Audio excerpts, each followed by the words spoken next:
أهلا وسهلا بكم مشاهدينا في بودكاست رمضان الحضارة. إليكم ما هو مفيد في شهر رمضان المبارك عن الرحمة. التعامل بالرحمة بركة. عن جرير بن عبد الله رضي الله عنه قال رسول الله صلى الله عليه وسلم: من لا يرحم الناس لا يرحمه الله عز وجل.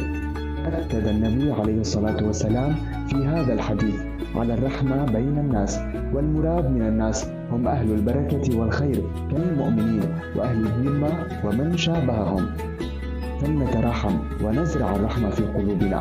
الرحمة عظيمة حرص الإسلام على تعزيزها في نفس البشرية. التراحم بين الناس سبب في رحمة الله لهم. علينا ألا نبعد عن الرحمة ونجعلها ثبات وقوة بيننا. تراحموا في شهر الخير والبركة. دمتم بخير وإلى لقاء آخر. عن أبي هريرة رضي الله عنه أن رسول الله صلى الله عليه وسلم قال: حق المسلم على المسلم 5، وفي رواية أخرى: حق المسلم على المسلم 6.